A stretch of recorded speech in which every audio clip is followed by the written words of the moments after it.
साथियों नमस्कार। आप देख रहे हैं सुशील कुमार उपाध्याय यूट्यूब चैनल। पूरे देश में चुनाव आचार संहिता प्रभावी हो चुकी है। चुनावी बिगुल बज चुका है। प्रथम चरण की वोटिंग के लिए नामांकन का कार्य भी प्रारंभ हो चुका है। लेकिन जिस तरह से देश का 5.5 लाख साक्षरता कर्मी अपने आप को ठगा महसूस कर रहा है, निश्चित तौर पे इस चुनाव में इसका परिणाम सरकार को निश्चित तौर पे झेलना पड़ेगा। हम तमाम राज्यों की बात करेंगे, किस तरह से साक्षरता कर्मियों ने संघर्ष किया और उनके बकाया मानदेय संविदा बहाली पर क्या जानकारी तमाम राज्यों से आ रही है, उस पर भी पर चर्चा करेंगे। तो साथियों, सर्वप्रथम हम उत्तर प्रदेश की बात कर रहे हैं, जहां पर साक्षरता कर्मियों के बकाया मानदेय को लेकर सत्यापन चल रहा है और 28 मार्च तक सत्यापन काम पूर्ण करने का आदेश साक्षरता निदेशक के तरफ से दिया गया है। देखने का विषय है क्या इस 28 मार्च तक उत्तर प्रदेश में सत्यापन काम पूर्ण होगा, शिक्षा प्रेरकों के बकाया मानदेय की प्रक्रिया प्रारंभ होगी, बहाली पर मुहर लगेगी। ये तमाम बातें भविष्य के गर्त में है। अभी आप लोगों ने देखा 17 मार्च को बुनियादी परीक्षा केवल कागजों पर की गई, तमाम केंद्रों पर ताले भी नहीं खुले और बाद में फर्जी मूल्यांकन करके रिपोर्ट शासन को भेज दी गई है। क्या यही साक्षरता की स्थिति है? क्या ऐसे ही देश प्रदेश साक्षर होगा? हम बात कर रहे हैं मध्य प्रदेश में। मध्य प्रदेश में भी बैठकों का दौर जारी है। लोग सरकार पर दबाव बना रहे हैं।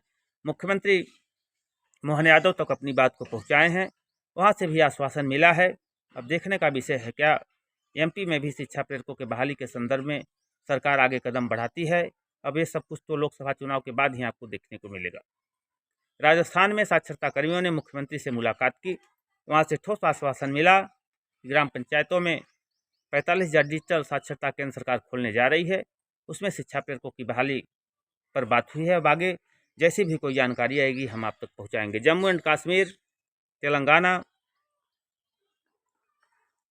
सहित तमाम राज्यों में शिक्षा प्रेरक संघर्ष के राह पे हैं, लेकिन केवल आश्वासन के सिवा अभी तक इनको कुछ नहीं मिला है। हम बात कर रहे हैं झारखंड की। झारखंड में जैसा कि मैंने बताया था कि सरकार ने प्रत्येक ग्राम पंचायतों में साक्षरता कार्यक्रम चलाएगी और वहाँ प्रेरक नाम से नियुक्ति की जाएगी, जिसको लेकर अभी लोगों ने मुख्यमंत्री से मुलाकात की है। अब मुख्यमंत्री कब तक इस योजना पर मुहर लगाते हैं, कब तक तमाम ग्राम पंचायतों में प्रेरकों की नियुक्ति का रास्ता साफ होता है, यह देखने का विषय होगा। लेकिन जिस तरह से माननीय मुख्यमंत्री ने बड़ी घोषणा की है, कैबिनेट ने भी प्रस्ताव पास कर दिया है, तो बहुत जल्द यहाँ पर भी आपको शिक्षा प्रेरकों की बहाली देखने को मिलेगी। लेकिन अब कितना जल्दी शासन स्तर से पास किया जाएगा बजट और नई नियुक्ति प्रारंभ की जाएगी, यह देखने का विषय है। रही अन्य राज्यों की बात, तो हर जगह साक्षरता कर्मी संघर्ष की राह पे है। बिहार में भी संभावनाएं हैं कि शिक्षा प्रेरकों की बहाली पर मुहर बहुत जल्द लग सकती है। जानकारी वहां के प्रदेश अध्यक्ष इंद्रभूषण कुमार उर्फिंदर की तरफ से आई है। तो लगातार साथियों हर जगह संघर्ष का दौर जारी है। पूरे देश की हम बात कर रहे हैं, जहाँ पर साक्षर भारत मिशन कार्यक्रम चल रहा था। छत्तीसगढ़ में संदीप द्विवेदी लगातार सरकार पर दबाव बनाए हुए हैं। अनियमित कर्मचारियों के साथ शिक्षा प्रेरकों की पीड़ा को लेकर निरंतर सरकार तक अपनी बात पहुंचा रहे हैं। अब कितना जल्दी किस प्रदेश में शिक्षा प्रेरकों की बहाली के संदर्भ में जानकारी आएगी, जो भी अपडेट आएगी हम आप तक पहुंचाएंगे। तो साथियों, हमारे चैनल का लगातार प्रयास रहता है पूरे देश से जो भी जानकारी है आप तक पहुंचाऊं।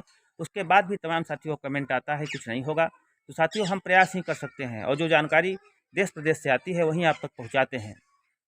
जो साथी कहते हैं कुछ नहीं होगा, तो साथियों हमें न नियुक्ति करनी है, न हम भारत सरकार हैं। जो मंत्री स्तर से, जो देश के बड़े नेताओं की तरफ से, प्रदेश के नेताओं की तरफ से, जो संगठन के नेता आपके लिए दिन रात एक कर रहे हैं, उनकी तरफ से जानकारी आती है, वही जानकारी हम आपको प्रदान करते हैं। तो साथियों इसी तरह का अपडेट पाएँ, हमारे चैनल के साथ जुड़ें। देश प्रदेश से संविदा कर्मचारी, साक्षरता कर्मचारी सहित जो भी लेटेस्ट अपडेट रहेगी आपको मिलती रहेगी। धन्यवाद, नमस्कार।